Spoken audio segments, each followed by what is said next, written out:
going to invite the panel to come on in, and we'll get started by introducing Zack Schultz, I'm sorry.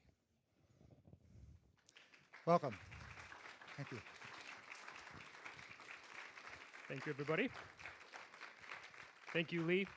We appreciate putting on this event and having us all up here. So my name is Zack Schultz. I am the senior political reporter for PBS Wisconsin. We cover the state. That has been the mandate for us since the day we came in, and so that's why they were polite enough to reach out to me to be a part of this panel and help moderate and move it along. I've had the pleasure of interviewing everyone on this stage at one point or another throughout their political careers and mine in covering it, and they are all excellent representatives for both their conduct in office and their insights that they hopefully can bring to us tonight, especially considering the times that we're in and the seriousness of the election and the faith that we hope to restore or keep in store for everyone in elections. So I am going to refer to some of my notes here just to make sure that I am reading all of this accurately. So this panel is made up of 3 members of the former members of Congress. It's part of the congressional study groups. The person in the middle that I will just pick out so no one's confused is Ginny Dankmeyer. She is the La Crosse local clerk. But the other 3 gentlemen are part of this esteemed group of former members of Congress who do nonpartisan, bipartisan action to travel around the country to speak to groups, civic leaders, international work to promote democracy and to show off a little of what they've learned over the years. Congress always has pretty low approval ratings, but then when you meet them, you find out they're actually wonderful people, and it's only when you get them together in a large group in Washington that some of the problems may seem to come up. At least that's my experience, having reported on them from Wisconsin. There are 800 former U.S. senators and representatives part of this group. We happen to have 3, all having served long tenures here in Wisconsin, looking out for the best interests of our state at their time. So let's move along to introducing them. First, immediately, our most senior member here is the Honorable Tim Petri.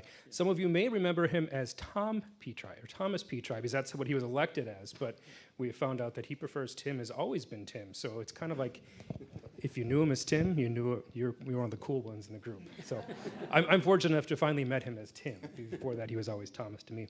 But he served from 1979 to 2015, so a long career in Wisconsin's 6th Congressional District, which is over on the eastern side of the state, so opposite of where we are here today. But a critical group, and prior to serving in Congress, he was also in the Wisconsin State Senate, served his time there. Ginny Dankmeyer is the La Crosse County Clerk since 2011. She has served in that capacity for 14 years. Before that was the Deputy County Clerk, so she has a lot of experience. She is one of those that we have reached out to from PBS Wisconsin when we want to hear from experts in the field about what is going on, and we have utilized her in the past to educate our viewers, and as I told her tonight, we will probably be doing that again in the future, of reaching out to utilize her expertise. She was also recognized as the Wisconsin Constitutional Officer of the Year. That is an impressive title. Yeah. So when we open this program and refer to her as the expert on a lot of these topics, we do that with all sincerity, not just because she is the only clerk on the stage and can answer the technical questions. Also, the Honorable Reid Ribble, Republican, he was also served in the 8th Congressional, which is the Green Bay area. So Lambeau Field is part of his home district. So I'm sure he was proud to brag to everyone that he met in Congress. Served from 2011 to 2017. Prior to that, he was in the roofing industry and had a very successful business career. He was one of those people that went from the private sector into serving in Congress and took those skills that he utilized. So we have a different range of experiences, which in the best of ways is what we would want to rely on as a democracy, is people bringing their personal experiences to Congress to utilize them to the best of their abilities. He retired in 2017 and is very happily serving also as a former member of Congress, but also motorcycling and enjoying travel. So kudos to him for that. And finally, a face that some of you may recognize, and that is the Honorable Ron Kind. He served in the 3rd Congressional, which is seated here in La Crosse. Just a couple years ago left office, but he served from 1997 to 2023. La Crosse native, also served as a prosecutor before that, so a long time service in government. So these are your panelists. Thank you very much for being here, and let's give them a round of applause for all of their service.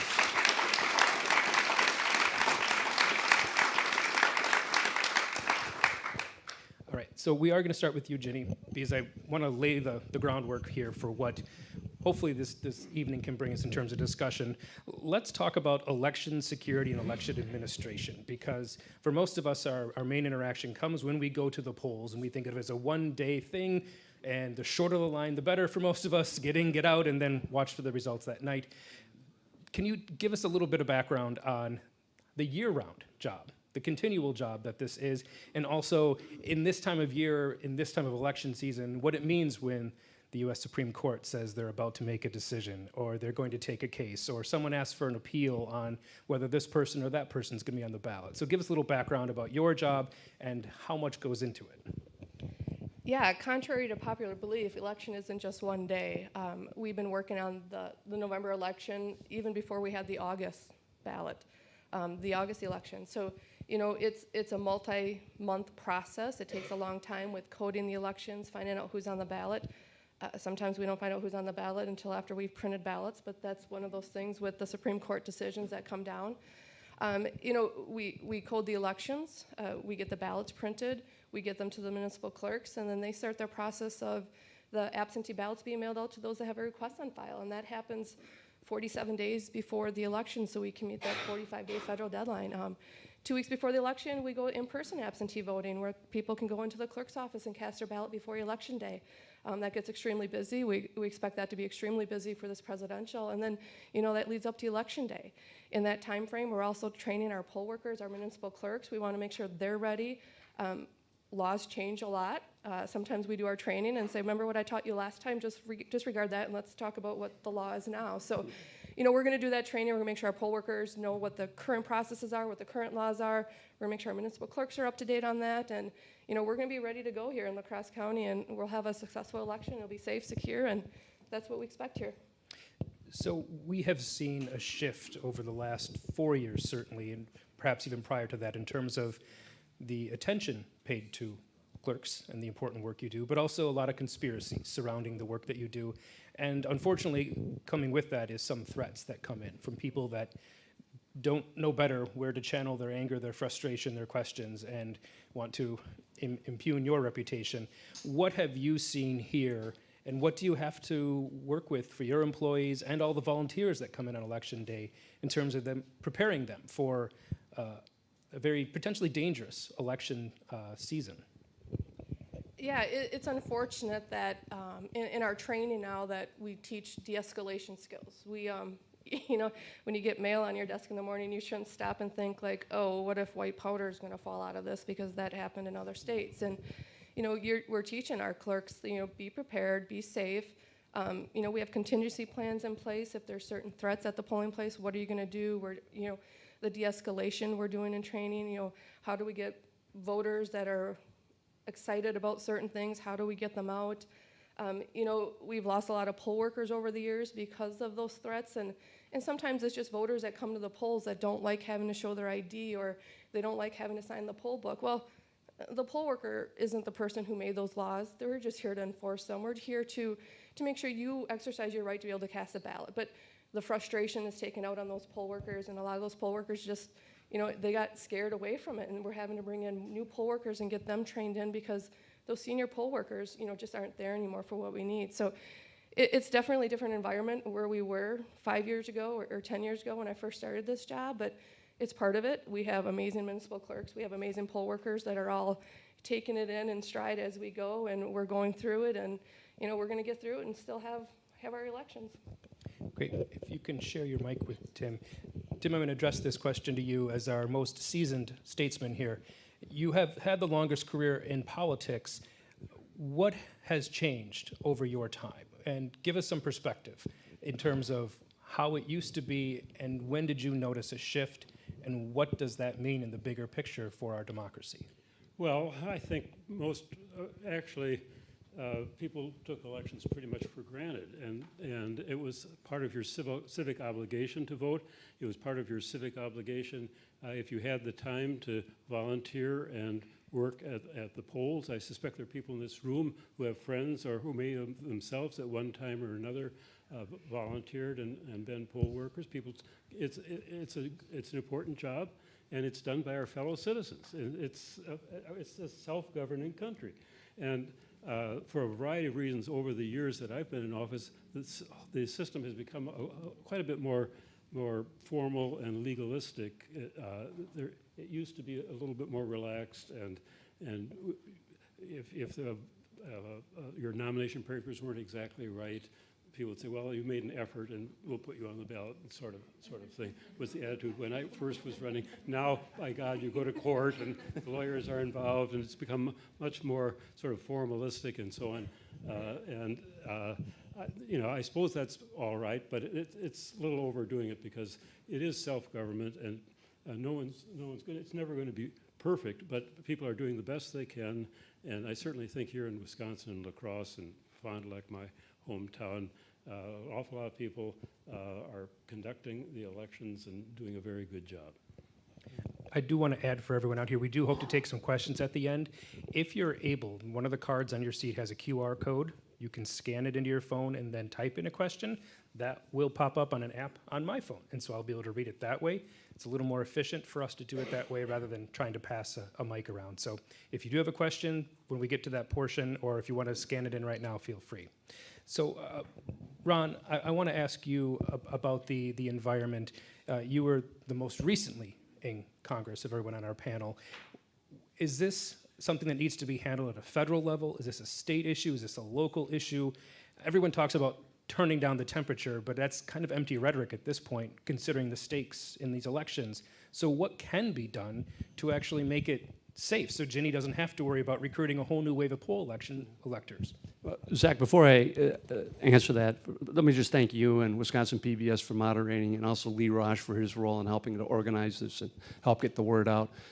Grayson Moore, who's been involved with the Former Members of Congress Association for all the work. We've done this now as former members in a nonpartisan or bipartisan fashion in Pennsylvania and Michigan and Arizona. I think we're going to be in North Carolina too, to try to get the word out in regards to the integrity of our election process. And that's really why we're here tonight, is to tell people that we're fortunate being in a state, Wisconsin, that does this very well. Making sure that we have secure and safe and accurate and fair elections. And it's because of people like Ginny Dankmeyer and the team that she has in the clerk's office and the professionalism and the seriousness in which they come to their job. We owe them a debt of gratitude, and we owe them support and encouragement, not threats, not attacks, none of that, because there's just no evidence or facts for us to doubt the integrity and the accuracy of our elections in Wisconsin, or I would submit virtually anywhere in our country. There's going to be a role of federal oversight to make sure that constitutional rights are not being impinged, but conducting these elections is at a state and local level with people like Ginny and Ginny's throughout the entire state, recruiting poll volunteers, staffing the clerk's office, studying the law, and executing it to the best of their ability. And they've done that very well. And unfortunately, there are voices out there to sow the seeds of doubt in regards to the accuracy of our elections. And that undermines the very underpinnings of our democracy. If we don't have enough confidence that our vote's going to be accurately counted, we're going to see more January 6th. We're going to see more instances of violence. We're going to see more instances of self-help. Which is what we don't want to see, because there's no basis or no facts to justify that type of action. And yet we're still in that danger zone because of the voices out there. And let's face it, there's one very prominent voice that is still out there perpetuating election lies, Donald Trump.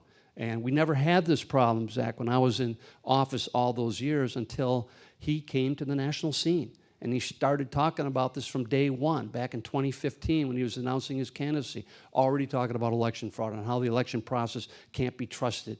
And he's continued that, and he's doing it even now, months, not years before the first ballot is even cast. For some reason, he's having a hard time internalizing the results of these elections. And unfortunately, he's militarizing that, as we saw on January 6th. And that's still the danger that we face today. So we're trying to, in a nonpartisan and bipartisan way, demonstrate what the facts and the evidence actually shows, and making sure that we strike that right balance of accountability of how elections are run, and making sure that we're doing it as accurately and as fairly as possible. And as Tim alluded to, there's legal recourse if someone has any doubt about this that can be exercised. Donald Trump did after the 2020 election. 60 court challenges. Every one of those courts threw it out for lack of evidence and lack of facts. And yet even then he wasn't satisfied, and he's still perpetuating this myth out there that we have something to fear in our election process when all the facts show just the opposite is happening. Ginny, I want to bring up a recent news story regarding elections in Wisconsin. Just a week or so ago, that the clerk in the city of Madison announced that they had accidentally sent out an additional 2,000 duplicate ballots to voters. And walk us through how that can happen, how that can be ensured that there aren't 2,000 double voters, and how does that happen, and how does a clerk make up for that, and what does that do to the integrity of the whole process when there are accidents, but then they're acknowledged and talked about how these won't result in double votes? Yeah, that happens because elections are run by human beings, and human beings make mistakes. And when that mistake was made, that clerk did the right thing. She called it out. She was transparent. She made it out. She put it out there. Like, this is what happened. It was a human error. They were, from what I heard, they were merging some spreadsheets together and they got duplicated. But, you know, every absentee envelope that's sent out has a barcode on it. A voter is not able to send in 2 ballots. So it's still very secure. It would be as if someone was able to get a second ballot somehow. They send it in, the clerk is going to be like, okay, you've already returned 1 ballot. We have that in our database that you've returned a ballot. If a second ballot comes back, it's going to be rejected. So the fact that someone's going to get 2,000 extra votes is not going to happen. You know, the clerk did the right thing. She was transparent. She said, this is what happened. This is what we're doing to fix it. You know, this is why 2,000 ballots extra are not going to be cast on election day. Reid, in northern Wisconsin, is represented by Republican Tom Tiffany, and he had a Twitter exchange and some public relations exchanges with the clerk of the city of Madison, talking about how this looks like fraud. This looks like questioning whether there were, you know, bar scans on the ballots themselves versus the absentee ballot envelope. What can you tell us about whether those comments were in good faith, or if those playing into some of these election conspiracies out there that people generally want to know, how does this happen and how is it corrected, and what is the role of a congressman in terms of asking questions there? I wouldn't presume to be able to tell you what was in Congressman Tiffany's mind, and so, but what we can say is that the barcode has to be on the envelope, because you don't want to connect the specific vote necessarily. We get to vote in private in this country, and so therefore the identification has to be on the envelope, not on the ballot itself. And so that's part of how we have a secure system. And I do think that when you look at data, about 70 to 80% of Republicans would say that they don't trust that the elections are being conducted fairly. And something like that plays to that audience. And if you are always looking for a problem with elections, and you're looking at it on X or on Facebook or whatever social media you use, the algorithms continue to feed you that same misinformation, and it begins to reinforce until something becomes a belief. It's how urban legends get created. And I often tell people I would prefer that you don't trust politicians, and here's 3 of us up here telling you that. But yeah, you can trust us. But I'll tell you who you can trust, is you can trust your neighbor. And that person, when you go in to cast your ballot, that's working at a polling place, is generally a senior citizen, usually somebody very interested in conducting a fair election, wanting to see your identification and matching your address. And it's probably somebody that might sit 2 rows ahead of you at church, or you see at the grocery store, might be your next door neighbor. So my strongest advice is trust your neighbor, and don't listen to the politicians and when they tell you that your vote won't count. And I would also say this as a Republican, it's like the dumbest strategy in the world to tell people their vote doesn't count. Why in the world would I vote as a Republican if I didn't believe my vote mattered?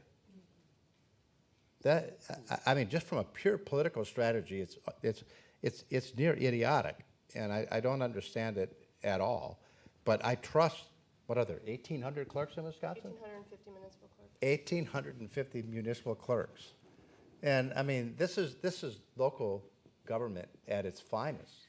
And so it's almost impossible to scam a system that is that disparate. And when you think of it, every state gets to run their own elections. And so it would just be almost impossible to have a conspiracy large enough to cheat an election like that. So, Ginny, one of the other things that comes up a lot is the question about illegal immigrants or non-citizen voters voting and participating in elections. There's constitutional amendments regarding that very issue. The question of whether a non-citizen can vote in a local election versus a federal or state election. So what are the processes that you have in place to make sure that only the people that are eligible to vote are in fact voting? Yeah, so when someone goes to their municipal clerk and they register to vote, they fill out their voter registration form, and it's ask you, are you a U.S. citizen? Are you 18 years of age? Have you been at this address for 28 days? And are you not a felon and or serving the felon sentence? And you proceed to fill out your address. You should provide your driver's license or ID card, and that information is entered into the database. It's compared with Social Security, so if someone passes away, we get the alert that this person has passed, it gets inactivated. And it's compared with the Department of Corrections, so we can pull out felons. Like, this person's a felon, it's going to be inactivated. There's not currently a process to be able to check to see if someone's a U.S. citizen or not. That data is collected by the DMV, but it's not accessible to us. But the data also from the DMV can be up to 8 years old. At the time someone goes to get their state ID, they may not be a U.S. citizen, but 2 or 3 years later, they may become a U.S. citizen, but that data is not going to be updated with the DMV. So in order for something to happen for us to be able to check U.S. citizenship, it's going to have to be a law change that's going to allow it. But I have to say that every election, something comes up. Something, in this case, they're non-citizens going to vote. Just something to throw out there, just that little bit of doubt that you're going to not believe the outcome of these elections. A couple of elections ago, it was all the dead people that were going to the polls and voting, and before that, it was all the felons that were going. And if you historically look at the data, and I have to say, there's never been proof, there's never been data shown that all these dead people or all these felons were going to the polls to vote. And the reports are on the commission's website, and if you go and you look at them historically, it's ridiculously low, the amount of election fraud we have in the state of Wisconsin. It is just low. In the last 10 to 15 years, there's only been 4 instances of non-citizens actually voting. So when you say there's all these non-citizens are going to go to the polls and vote, that's just not happening. For felons, it's single digits that the felons that are going to the polls and voting. The biggest case of fraud is people who are trying to vote twice. They're trying to vote absentee from their cabin up north, and then they go to the polls to vote in person at the polls. That's the highest amount of fraud happening, and still we're looking at less than 20 cases for elections. When you're casting 3 million votes and you have 20 cases of fraud, it's ridiculously low, the amount of fraud that we have here. So I feel this rhetoric is just thrown out there so everyone has just that little bit of doubt that we can always just question the results of these elections because this is your reason why. Because all these non-citizens went and voted, and that's why the election didn't go the way a certain candidate wanted it to happen. Zach, can I just add one thing there? After I left Congress, I became the CEO of the National Roofing Contractors Association. If anybody's had a roof put on lately, there's a pretty good chance that it's a Hispanic work crew. I mean, roughly 70% of roofing workers in the U.S. are immigrants. And I will tell you, having interacted with hundreds and hundreds and hundreds, I might even say most, undocumented, I will tell you, the last place on earth any illegal immigrant wants to be is at a government operation where they might be captured and deported. They are not voting. Now, you talked about non-citizens, but there are legal immigrants that are non-citizens. And that's where you typically have the disconnect where they have to track it. But the idea that someone who came to the border 6 months ago is going in to vote is, to me, I look at it and think that is like the most absurd idea and one out of just not understanding how these undocumented workers that are moving about this underground economy in the U.S. operate. They do not want to be caught. They're not coming in to vote. They just aren't. And Zach, I think to Reid's and Ginny's point, there are serious legal consequences if you're purposely trying to vote twice or trying to manipulate the system.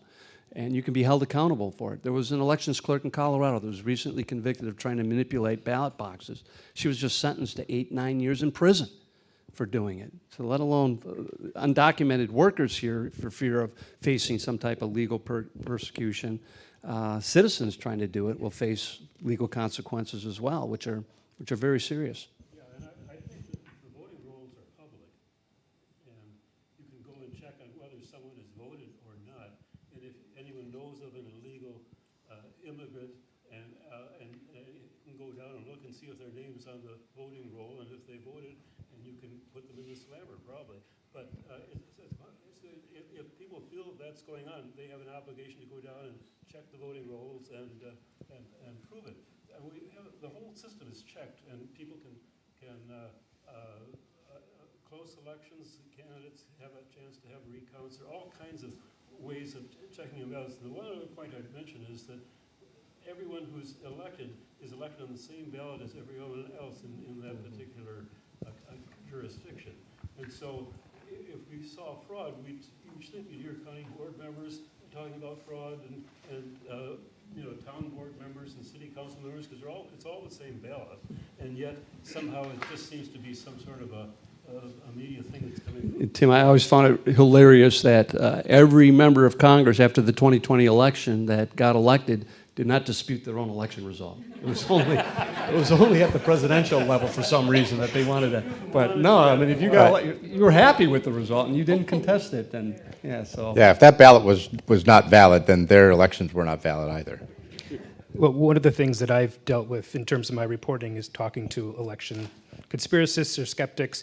And to me, the easiest rebuttal that has come about since 2020 is Ron Johnson being reelected in 2022, because there is no world in which you can say that there are giant, vast conspiracies designed to elect Democrats when they allow a Republican, Senator Ron Johnson, to win re-election by the narrowest of margins. They don't, if you're going to commit fraud, you do it Russian style when it's 98%, or Iraqi president style and back in the Saddam days. It doesn't happen by 10,000 votes. So Ron, I do want to talk about that issue though, because in 2020, when Donald Trump filed those lawsuits you referenced, it was in Milwaukee and Dane counties, and he didn't file lawsuits challenging voters and trying to throw out absentee ballots around the state. He didn't do it here. He charged the 2 largest Democratic counties in the state. So I'm wondering if there was dramatic fraud in those counties, how did you get elected so much, since you don't have either one of them in your district? But what does that say? Well, it's a good point, Zach, and it was a right that Donald Trump's campaign exercised. They had a right to ask for a recount because the margin was that close, but they chose only to exercise that right in overwhelmingly Democratic districts and nowhere else throughout the state, which is already suspect. But the irony after those recounts was it was actually Joe Biden that got a few extra votes after the count, not Donald Trump. So I guess if someone had a beef about the election results in 2020, it was Joe Biden, not Donald Trump. I mean, it was really minuscule and small and insignificant, but nonetheless. And this was on back of 60 federal lawsuits that they had filed challenging the election results, and every one of those federal courts threw them out for lack of evidence and lack of any facts behind it. And yet, even today, he's not satisfied, which tells me that he knows what's going on and what his rhetoric is being used for. And it's unfortunate because it continues to undermine the very basis of our democracy. The opening phrase of our own Constitution, we the people of the United States of America, in order to perform a more perfect union, our founders placed us, American citizens, at the heart of our democracy. That comes with dual responsibilities, not only responsibility to participate, let our voices be heard, and vote, but a responsibility, I feel, to accept the results of that election and to allow the peaceful transfer of power. And if we lose that as a country, our democracy is truly in peril. And we have one candidate today perpetuating that myth and trying to undermine the very basis of our democracy every day when he's out there campaigning. And unfortunately, too many people are listening to that false rhetoric and taking action because of it. And again, the danger still exists. And that's one of the reasons why us former members are trying to get together to explain what we've observed throughout our public service careers and how well our elections are conducted in places like Wisconsin. So, Ginny, let's talk about voting machines and tabulators. And I'm going to preamble this with another story I covered. So, obviously, following the Dominion lawsuits and all the Smartmatic conspiracies about Venezuelan hardware, I believe that was being installed, or software. In 2022, I went to an open session where the clerk in West Bend allowed anyone from the public to come in and watch how the machines are programmed. And I ran into a person that still had questions personally about 2020, but he decided to get involved, and he came in to watch. And at the end of that, he said, I don't think it's the machines. Now, that doesn't mean he still didn't personally want to believe some other theories out there, but what is the value in having those public sessions where you test the machines so anyone can come in and see how they work? Yeah, it's required. We do public testing for all the voting equipment. It's required by the municipal clerks. They do a public notice 48 hours before they're going to do this test. And the public can go in and they can watch. There's a predetermined test deck that they run through it. Those results must match up with the spreadsheet that's there. And that shows you that this machine is counting the way that it's supposed to. You know, when people say the machines are hooked up to the internet and people are tapping in throughout the day and changing the votes, you know, that's just not true. These machines are only connected to the internet and only can be connected at the end of the day after you close your polls. At that point is the only time you can turn the modems on in these machines, and you can send the results. And the results are a private secured network that if you tried to search for it, you wouldn't be able to find it because it's a private network. And all that's sent is an extremely tiny, small file with the numbers that comes into my office. And that's all. And those are unofficial results on election night. Like, we have to stress this, that the public wants the results. At 8:01 p.m., they want results on what happened. Well, there's some checks and balances that have to happen, but we've done modems now, and we modem the results in so we can get you the results faster. But that's just the unofficial results on election night. The next day, the clerks bring me those memory sticks, and I read them into my election software. And what's on those sticks is different from what modem in on election night. It flags it for me. So if someone was able to tap in and de-encrypt these and change it and send it back and we didn't catch that, it would be caught there. And then we take that a step farther. When I do my canvass, and I have a canvass board member sitting right here in the audience, we call the numbers out off of the tape.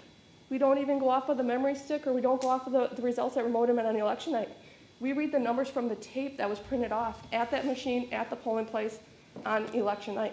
And so when people say, like, you know, they're tapping in and they're changing your votes, and we have to keep in mind that in Wisconsin, every ballot has a paper trail. We say get involved if you don't believe this. Come sit through one of my recounts, and you'll see how scrutinized we do. Everything on election day is redone, and we count those ballots not once, but we count them twice. After every general election, the Elections Commission randomly picks municipalities to do audits. We sit there, I think it was after the 22 election, I see a municipal clerk here sat there for 6 hours. We recounted almost 10,000 ballots, twice. Every ballot was counted twice, and that was an audit to say, what do we have here? Did that match the tape and what we did for the canvass? And never have we had an instance where the tape did not match the ballots, where we didn't have a reason. And if something changes, it's usually because the voter circled the oval versus filling it in, or they did the X so the machine couldn't read it. There's never been an instance where randomly votes have appeared or disappeared or changed because the machines modem those results in. So it's another one of those things that get thrown out there, so you have that inkling of doubt that you can trust the results of these elections, and I think we're always going to be fighting that. But I will always be here telling you that it's not true for the reasons we're talking about tonight. So I'd just like to remind people that after the 2020 election, there were certain news organizations that were sued because they were perpetuating the lies about manipulated voting machines. And Fox News, I believe, settled for close to $1 billion based on the lies that they were perpetuating in their news content following the election. So again, there may be severe consequences if you're going to be out there perpetuating these lies about manipulation at the ballot box and how the votes are counted. And that was demonstrated through these lawsuits against news organizations that were involved in it. So, Tim, I'm going to pass you my mic. What's the latest you ever had to stay up for election night for any of your results? Because yours are pretty much slam dunk most of the time. But what can you tell the rest of us about when we should fairly expect to see results and why it doesn't come at 8:01?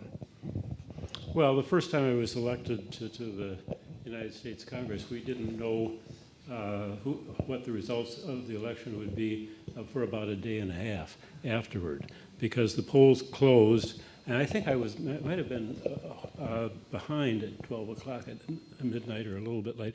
Juneau County was way in the west. Most of the votes in the district were in Sheboygan and Oshkosh and Fond du Lac and Manitowoc and so on. But Juneau County, a good rural county, and the people there just went home at about 10 o'clock at night. Thought they would finish counting later, and so the next day they counted some more. And it turned out I ended up winning much better, even though I'm not from it. I don't know if people knew who I was in Juneau County, but there was a race for judge in Juneau County that draw a lot of people to vote. It was a special election, I was elected in the spring, and while they were there, they voted for me too, and I ended up winning by about 600 votes out of about, I don't know, over 100,000 votes, and it was Juneau County that made the difference. So one of the other issues that was brought up a lot has to do with absentee ballots. And Reid, I want you to comment on this because Donald Trump in 2020 told his people not to vote absentee. He said, do not trust the mail, do not trust absentee balloting. Because of the COVID pandemic, there were a lot of Democrats, more than ever, and a lot of voters, more than ever, that voted by absentee. And now we are seeing a shift in some of that mentality. But what can you tell us about your experience with absentee balloting and encouraging voters to trust that process? A lot of elected officials vote absentee. They're often in, and I know for almost all the April elections, I voted absentee because I was working in Washington. And so we've talked a little bit about how those ballots are counted and the envelopes that they're in and things like that. All of our veterans that are active duty military that are deployed around the world, they vote absentee. President Trump voted absentee. It's just, and my guess is, given the type of business he was in, he probably voted absentee most of his life, to be honest with you. And I think there was a certain grasping at straws as he began to see his own polling struggle. But the whole absentee ballot thing has been going on in the country for a very long time, and you can take it to mail-in voting. And for Republicans in the room or who are listening on the live stream that may be concerned about the idea of mail ballots or almost all mail ballots, you think of the state of Utah. They send a ballot out to everybody. The state of Oregon sends a ballot out to everybody. And the idea there is they want everybody to vote. They want everybody to participate, as Ron said. And so you've got one very, very conservative state and a blue state that are using the mail to get ballots in all the time, and so it's a very secure system, and it makes it available for people that otherwise could not vote. In 2020, my wife had broken her back, and had had major surgery, and she was unable to walk, and so she voted absentee, and that's life in America, you know, and we might have aging parents or people who are disabled for different reasons. And we want them to be able to participate in this great American democracy. And that gives them a reason to. And I think the bigger concern that they had were the Dropboxes because there was a concern that the Postal Service couldn't keep up and get mail there. So the idea was you don't need a stamp or can't afford a stamp, you can drop your ballot in the box. And there were adaptations that took place during COVID that different states chose to do to try to make the right to vote available to everybody. And it wasn't like they said, we're going to make these new rules up, but only Democrats can use them. I think in some cases, my own political party, they undermined their own efforts by how they talked about this. And so it didn't help them.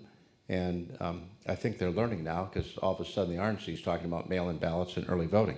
So they do get there. But for those of you in the room that are skeptical about the elections, I want you to know that the government at all levels has heard your concern.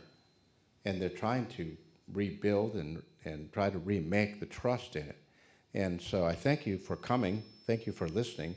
Because if there's anything we can do to help encourage you not to not have faith in it, we want to encourage you to trust what's going on because we want a fair and honest result. And I can tell you as a candidate, all I wanted was a fair and honest result. That was it.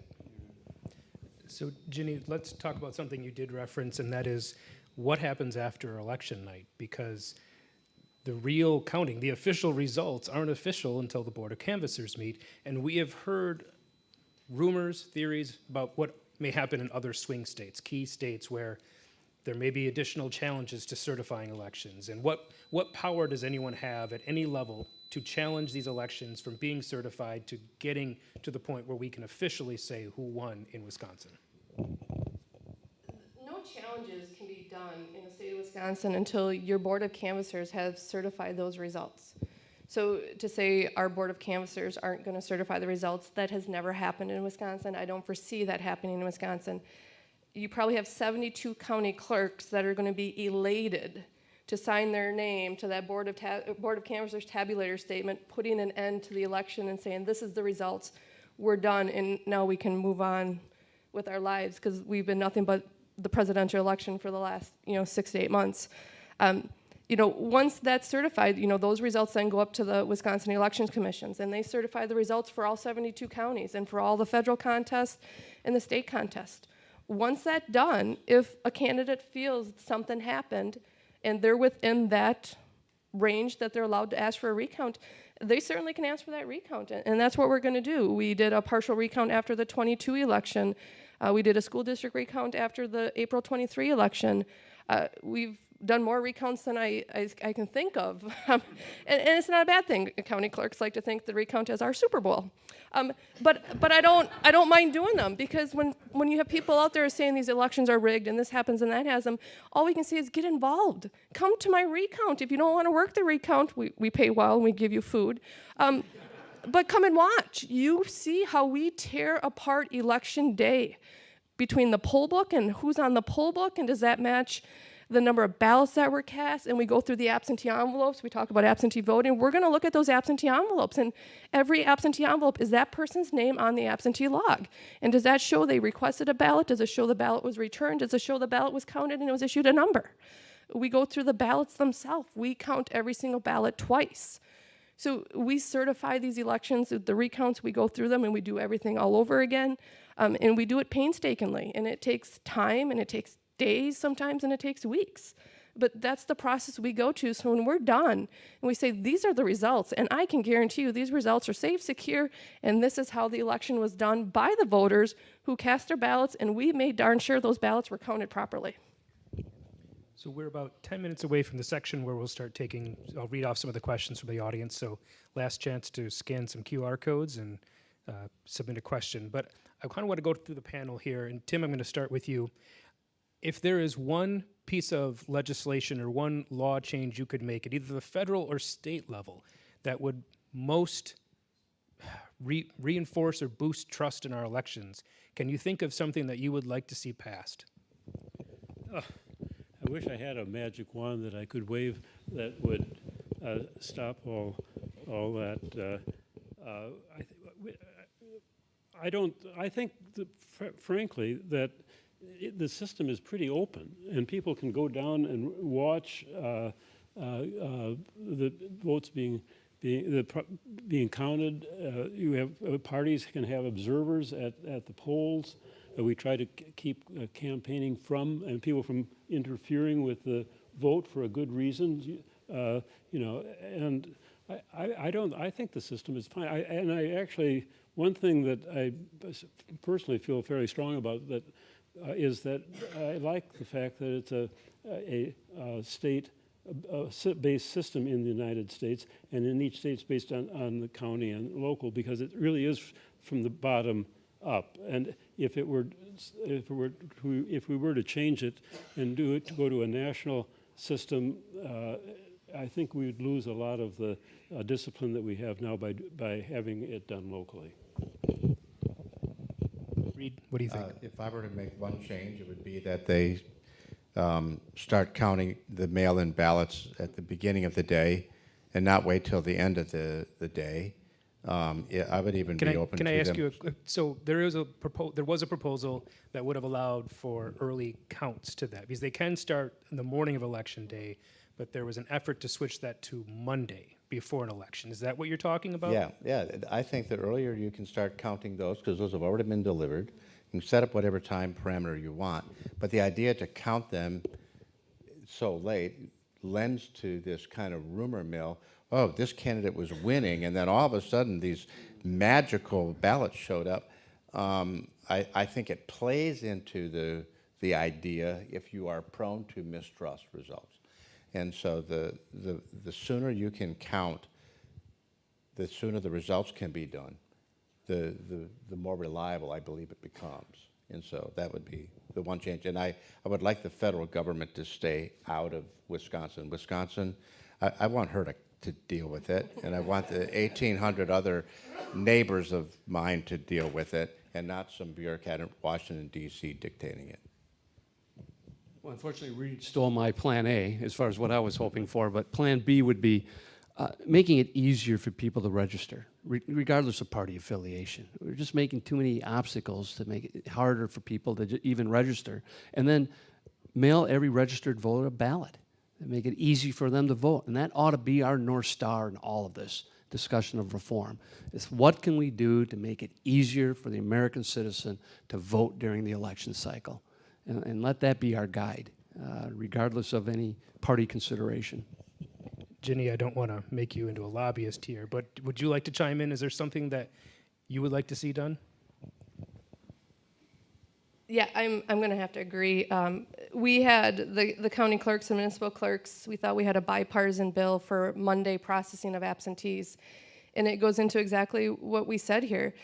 In Milwaukee and the counties where they have central count because they have hundreds of thousands of absentees, they can't start counting them until the polls open at 7 o'clock. The process of central counting is very tedious for absentees. So all the polling places in Milwaukee County and Waukesha County and those bigger counties, they've pulled their results. They're posted.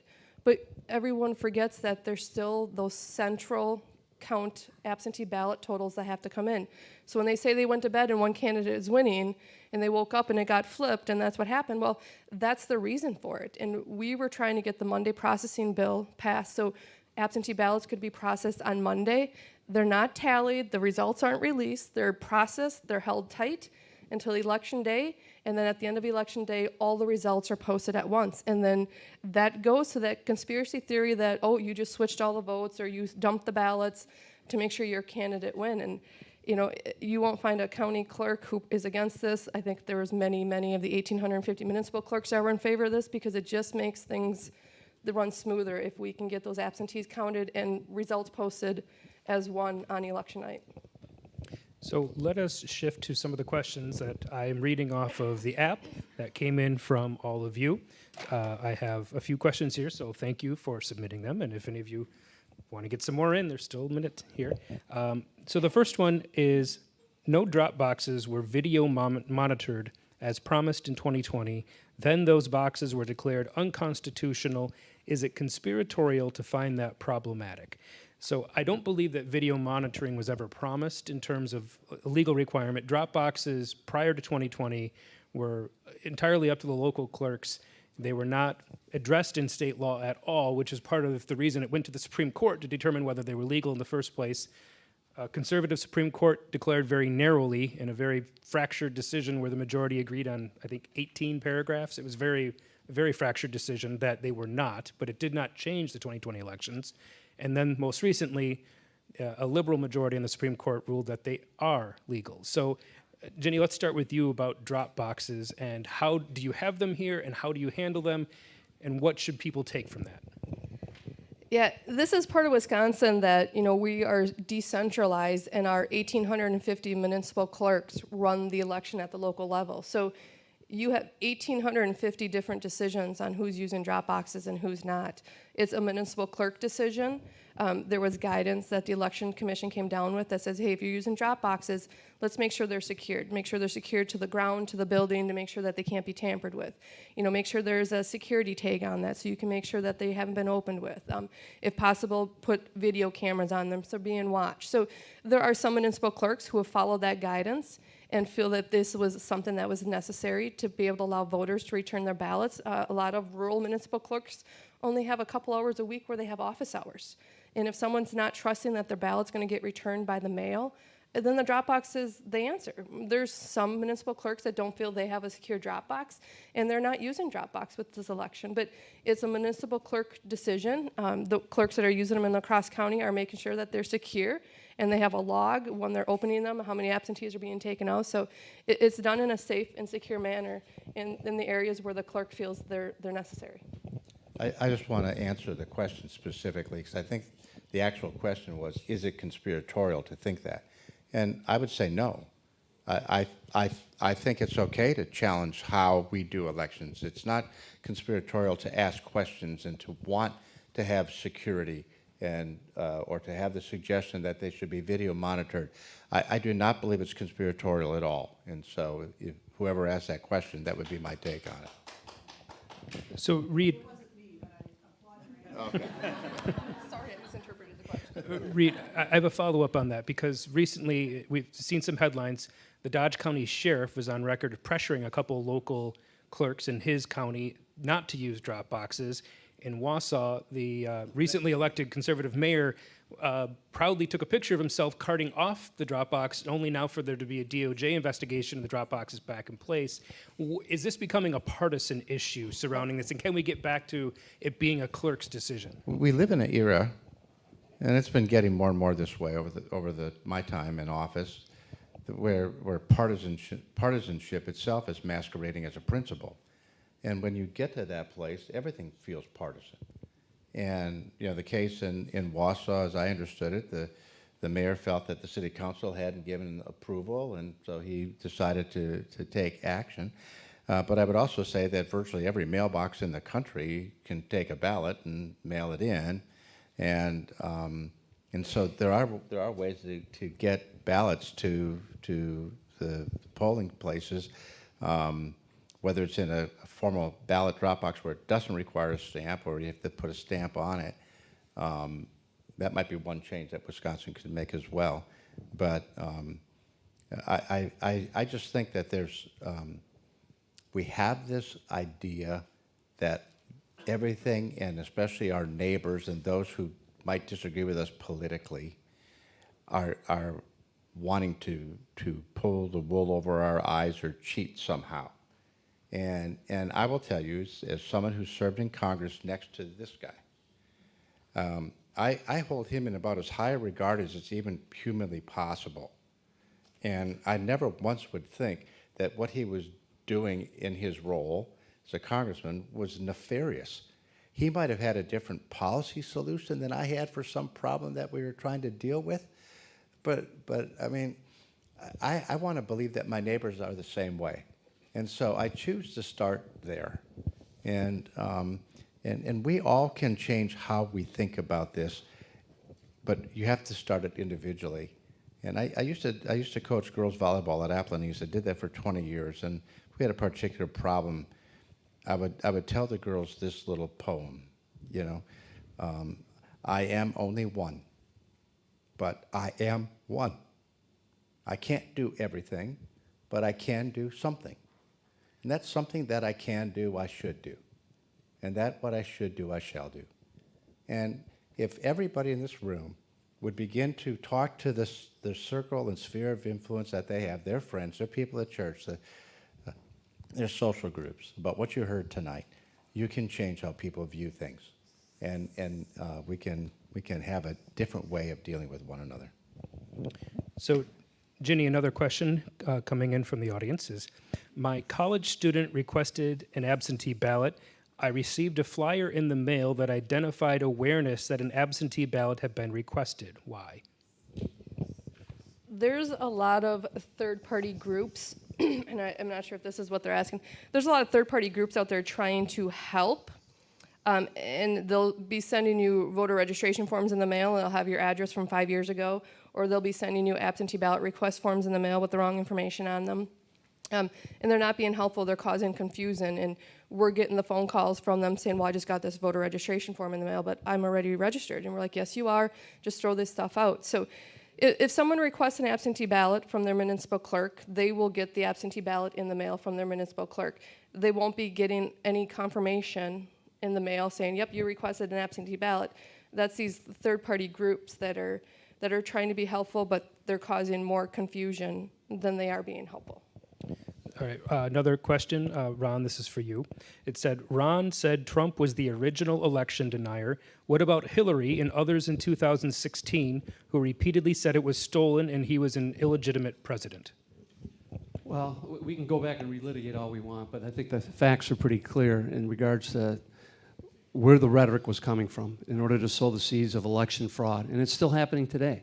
I mean, January 6th is not an aberration, folks. That danger exists today. And this started years ago. And Donald Trump is still out there perpetuating these election lies, getting people riled up about it, and threatening to challenge a result if he loses again this November. And what will come from that? It's the classic heads I win, tails you lose proposition. For some reason, we have one individual who's having a hard time internalizing defeat for himself. Hillary Clinton accepted defeat. She was there at the inauguration. After the January 6th insurrection, Donald Trump blew out of town. He was the first sitting president in modern history that didn't even have the decency to show up for the peaceful transfer of power that occurred later. And not only did he fly out of town, he took a bunch of stolen classified documents that didn't belong to him with him down in Mar-a-Lago. So, well, I'm just saying, the reason we're here tonight is because there's one person out there perpetuating this fraud on the American people. Well, it's hard when you have one presidential candidate out there doing it. All right, we have another question from, these are all from Anonymous, probably thankfully. Is ballot harvesting legal or illegal in Wisconsin, and do you favor or oppose this technique, why or why not? Ginny, I think the ballot harvesting itself is illegal, correct? But there are some questions when it comes to a disabled voter on what lengths they can go to have someone assist them cast a ballot if they're not physically able to. Correct. So currently, only a voter can return their absentee ballot to the clerk. If you are a disabled voter, you can assign an agent to return your ballot on behalf of yourself. If you bring your ballot into the municipal clerk's office, the clerk is going to ask you if this is your ballot. If you say, no, I'm returning it for someone, they're going to ask you, is this for a disabled voter who assigned you to be their agent? And the answer will be yes or no. And if they say, yes, I've been assigned an agent to return this ballot on behalf of a disabled voter, the clerk is going to take it. So that's how the law stands right now. That's the process the municipal clerks are using. For any of the rest of you, would you support ballot harvesting? I know there are other states where it is legal. That has changed in some places. Do you think that would be okay, or is it better for each individual to return their ballot on their own?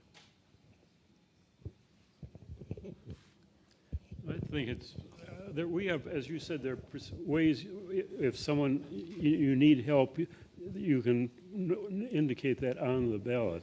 And I think that you have a problem, a gray area in nursing homes and areas like this, that people have Alzheimer's, they aren't tracking very well, and this is a dangerous area. And so I think most places like that I have tried to put in proper procedures, but I knew that there was always a little bit of a issue with nursing homes. I made a big point of trying to campaign in nursing homes when I was there, just so that if they're going to vote, they would vote for me. But I don't know if they did. Yeah, I don't know that I've got a good. I don't know that I've got a good answer for it. I really do believe that due to the COVID pandemic, there were some changes that were allowed that kind of reset in 2022. We didn't seem to have the same issues that came up in that midterm election, and so I'm hopeful, but I'm always optimistic because I think that's how Americans should be and ought to be, and just how I choose to live my life. That Americans are going to go out and vote. There's going to be a lot of people voting this year, and I'm just very hopeful that and candidates especially, will accept the results. I also want to point out, when municipal clerk sends out your absentee envelope, that return envelope has a stamp on it already. So that's required by law. Every envelope that's mailed out has that return stamp on the envelope where you mail your ballot back and you sign it and you have your witness. So that's as simple as getting it to your mailbox. So do you need to bring it to the clerk's office? Do you need to bring it to a Dropbox? No. There are multiple ways to get your ballot returned, and one of them is your front step, in some cases, your mailbox, or the end of your driveway. And then there are certain, obviously, unique circumstances that it's helpful to have some harvesting of ballots. Those in nursing home that can't get out on their own, those in the hospital, our veterans overseas serving on a ship. Where do you think those ballots were? They're harvested and then brought back to the United States for proper counting. So there are going to be some unique circumstances just to facilitate the process of making sure those ballots get in at the proper time so they can be counted. So another question here, are the paper copies of the ballots maintained in Wisconsin? How long do you maintain paper ballots? So when you say the actual ballots that were voted on election day, they are saved for 22 months or until any litigation surrounding that election has ended. So they're saved for 22 months, or if there's litigation, until that litigation is done. Another question here, is it possible that candidates spread rumors of election fraud, that they have a stronger argument when losing, or do they really not believe in it? And Reid, I think we were having a discussion before about the genuineness of some of the actors that spread some of these or boost some of these arguments of why they may be doing it, especially if they win their own re-elections. Yeah, I mean, I always try to avoid assigning a motivation or an intention on somebody else's activity. Sometimes those intentions could be very sincere and well intended because they themselves want to see ballots accurately counted and what have you. And so, but we do have a bit of a responsibility to really accept the results when they're tabulated and done and the contests are over. The contests are over. And so I don't know if that's an answer to the question or not. But Another question here. There is a referendum to make a change to the Wisconsin Constitution from, quote, every eligible voter to, quote, only eligible voters, and they want to know, could this restrict legitimate voting? So what do we know about the consequences of the constitutional amendment on this November ballot and what it could mean down the road for people's ability to vote? in my view, I don't think it changes anything. The Constitution's already pretty clear on it. There's not a lot of evidence that there's a problem with non-citizens or people who are not eligible to vote that are voting. But if it makes the voters, if the voters who are going to vote on that referendum, if they feel that that would be helpful in restoring confidence, have at it. I'll support whatever makes you all feel safe, you know. One follow-up on that is I know that in some districts, I don't know if it's in Wisconsin or around the country, they do allow non-citizens to vote in local elections for mayor or for council because those people do live there and pay taxes. Yeah. Could that restrict the ability of some of these municipalities to allow non-citizens to have a voice in their local government, even if they're not allowed to vote in state or federal? I'm not sure that there's any local jurisdictions in Wisconsin that allow non-citizens to vote. I'm not aware of any. Are you, Jim? Not in the state of Wisconsin. I'm unaware. You're required to be a U.S. citizen when you register to vote in the state of Wisconsin. Is that right? No, I think, I could be wrong on this, but I think years ago there was a problem, may have been up in Stevens Point, where quite a few students were voting on a local issue having to do with bonding for school construction or something like that. And the people who were taxpayers who ended up going paper didn't think that was quite fair, and it was an issue, and I think they decided that they shouldn't be allowed to vote in those local elections if they could at that time. But it was quite a while ago, so I may be wrong on that. Some of these are duplicate questions. Oh, my internet's trying to reconnect. Maybe someone's sending in another one. I didn't see any action on that. So it says, another question. Just a point, only 109 invalid votes were found in an audit of Wisconsin 2020, 0 by illegals. Is that accurate to your knowledge, Ginny? Does that make sense in terms of 109 invalid votes from 2020? I don't know what is meant by 109 invalid votes in 2020. I don't have the stats memorized on what the fraud reports were. They're posted on the commission's website.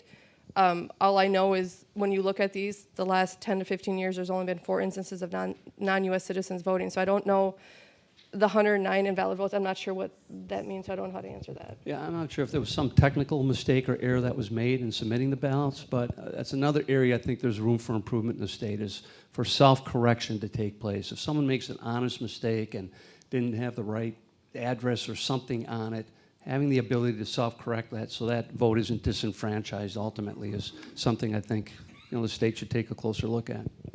I think there is a procedure, Ginny, isn't there, for some self-correction if there was a mistake made for a mail-in ballot? Yeah, if an absentee envelope is returned to the clerk and the voter forgot to sign or they forgot to put the witness signature, the clerk can reach out to that voter and that witness can come back in and they can rehab that ballot so then it can go to the polls to be counted. I propose a question. I meant illegal ballots. The Heritage Foundation apparently got a hold of the list from the audit that was done and published them as to all ballots that were not voted legally. Most of them were felonies who were given misinformation at the polls that they could vote. Of all the ones that they listed, every single name, they listed why they couldn't vote, and 0 of them were illegal aliens. So you're talking about the fraud. Yeah, I was talking about ballots, and I was like, I didn't know how you get that, but right. And those reports are on the commission's website, and it's like I said, over the years, it's ridiculously low the amount of fraud that's there, and a majority of it, if you look at these reports, it's people trying to vote twice, and they think they can get away with it, and they don't understand the system, and they get caught. So a couple new questions came at the very end. Good job. Either that or my phone was slow in updating. And I'll kind of merge these two together, Ginny. They're more on the technical aspect.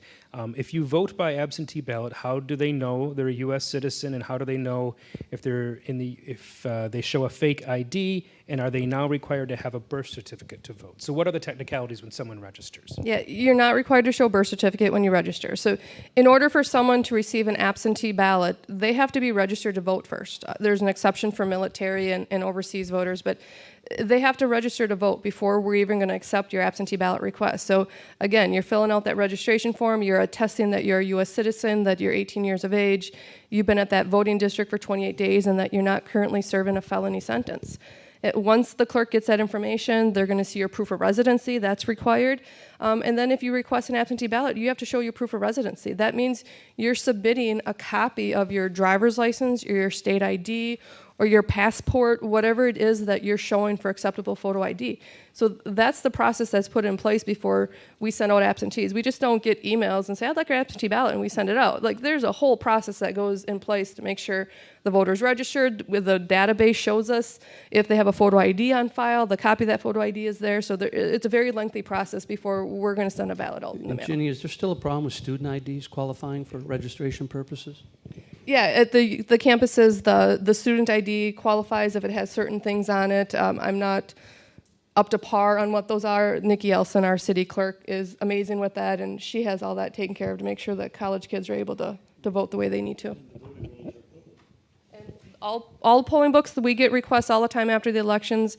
You can even go to the commission's website. It's badgervoter.wi.gov, and you're going to request a list of everyone that voted in certain elections, anyone that voted, the August elections or the April elections. So you can request that information, and you can see exactly who voted in which elections. On top of all that, like, if you question it, go to the polls and be an observer. If you feel someone's going there that's not a citizen or somebody that there's a felon, go to the polls and be an observer. If you see that happening, point it out to your chief inspector. They can challenge that voter, and we can go through the process of challenging it to confirm if they're a U.S. citizen or not, or confirm if they're on the felony list or not. So there's processes in place if someone wants to question it. Just you have to get involved. You can't sit back and say, well, this happened and this happened, this happened. Well, if that happened, get involved and bring it up, point it out, be involved. We can't stress that enough with these elections now. So there is an interstate system that exists for clerks to communicate between states to confirm when someone moves between states, correct? Yeah, I believe you're referring to the electronic registration information center. I'm looking at my deputy. See if it's Eric. Yeah, let's call it Eric. Yes. So since 2020, one of the things that has happened is that there have been a number of Republican-led states that have left that system. There was actually a lawsuit just recently filed in Wisconsin by a former member, Republican in the Assembly, to have Wisconsin leave that system. How do you rely on ERIC, and what would be the impact if Wisconsin did leave a system that was set up and designed to help catch some of these issues if people are voting in multiple states? Yeah, I know we've seen that there was that lawsuit filed, but there's also a state law that requires us to be part of ERIC. ERIC is a system where we use that if someone moves to another state and they registers to vote, it alerts us. If they use the DOC, they use the DOT, DMV, Postal Service. So if you go anywhere and it looks like you've changed your address, we get the alerts back. We send postcards out saying, hey, it looks like you may have registered in another state or in another municipality. Is this correct, yes or no? When we first signed up with ERIC, a lot of it was when parents would send their kids off to college in Madison and they would register the car down there. Well, we'd get the alert that, hey, you registered a car in Madison, did you move? And it's like, well, no, we just took our kid to school and we registered the car so it'd be legal down there. So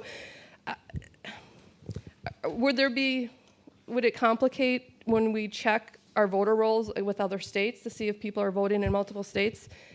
It potentially could. The Elections Commission is the one who really oversees the ERIC, and they know all the ins and outs about it. We see the other side of it when we get the alerts, so I don't want to misspeak on everything that ERIC does or doesn't do, because I'm just not that familiar with that side of it.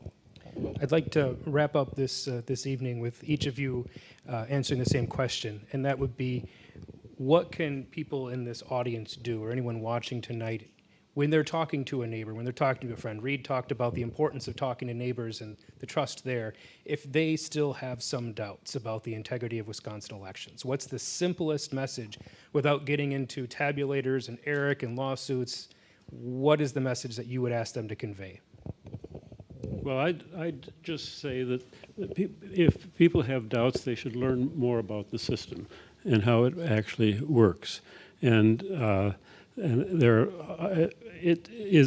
no human system is going to be perfect, but people have worked on elections for a couple hundred years now here in the United States and have tried their very best, because one time you're in charge, the next time the other party's in charge, and you want to have the election fair so that you can continue having elections. I think learning more about how it works is what I would tell them. I go back to what I've said a few times tonight, is get involved. If you're doubting or questioning what's happening at the polls on election day, get involved. Go to the polls. Be a poll worker. We're going to do poll worker training in the next couple of weeks to get people ready for the polls.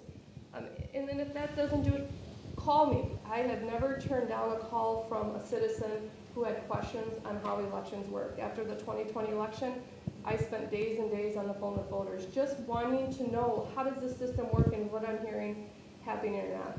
And I will spend all the time I can to help you understand how the system works. So when you understand it, you can share it with your neighbors and your friends. And as a community, we win when we have the right information out there. But get involved, and if you don't want to get involved, then call the people who know what's going on. That's me as your county clerk, that's your municipal clerk, that's your poll workers. They're the ones that are on the front line of these elections, and they can answer these questions for you. I would just say that embedded deep in the heart of Americans is a great deal of love for this Republican system of government that we have, and that is, we've had elections for over 200 plus years, and the actual amount of fraud is remarkably tiny, given the hundreds and hundreds and hundreds of millions of votes that have been cast over all those times. It's tiny, and that tells me that the American people, at the very core of who they are, they want it done right. They don't cheat. They take their civic duty responsibly. They vote, and they go home and they wait for the results to be tabulated and put out there. And for me, it's just so refreshing, election day. And as a former candidate, I will just say members of Congress are most fearful the day before an election and the most courageous the day after. And but it's because our great system has taken the power away from Ron and Reid and Tim, and given it to you. And that is something almost magical. Well, ditto. That's tough to follow up on, Reid. It really is. But yeah, I think educating ourselves a little bit more about the checks and balances, the safeguards that are put in place that work very, very well. It's an honor to be on the stage with Ginny and your team and what you do every election cycle. We ask you to do a lot. You deserve our encouragement, support, and respect for what you do. And it's an honor to be able to be up here with my two former favorite members of Congress with whom I had a chance to serve, Tim and Reid, and have this discussion with all of you. And I think this discussion needs to be taking place throughout the country today, given the perils that we face. And I go back to my original point. The Constitution really does put the power in the hands of us, the citizens of this country. And there's a dual responsibility with that, not only to get out and participate and to vote and to let our voices be heard, but also a responsibility, I would submit, to accept the results of those elections and to accept the peaceful transfer of power. I mean, America's great strength, I came to learn as a member of Congress traveling overseas and listening to other people, isn't our mighty economy or our military force. It's the example we set with the peaceful transfer of power, which most people around the world are in awe of, that we're able to do this during the election cycle. And we're losing a little bit of that each day right now. And once we lose it, it's going to be awfully tough to get it back if these seeds of distrust continue to be allowed to grow and to fester out there. We're going to see more repeats of January 6th, I fear. And I think that's really one of the things that's on the ballot this fall. All right, that is our time. You do have another QR code if you are so inclined to give us a survey, give us a little feedback on how we did tonight. But I want to thank all of you for being here and sitting patiently and your wonderful questions and mastering how to send it into my phone so we could master that. And I want to thank everyone here on this stage, the former members of Congress, the congressional study groups. Ginny, thank you for your expertise. That really helps for the rest of us who aren't experts in that capacity. But Tim Petri, Reid Ribble, Ron Kine, let's give them a hand.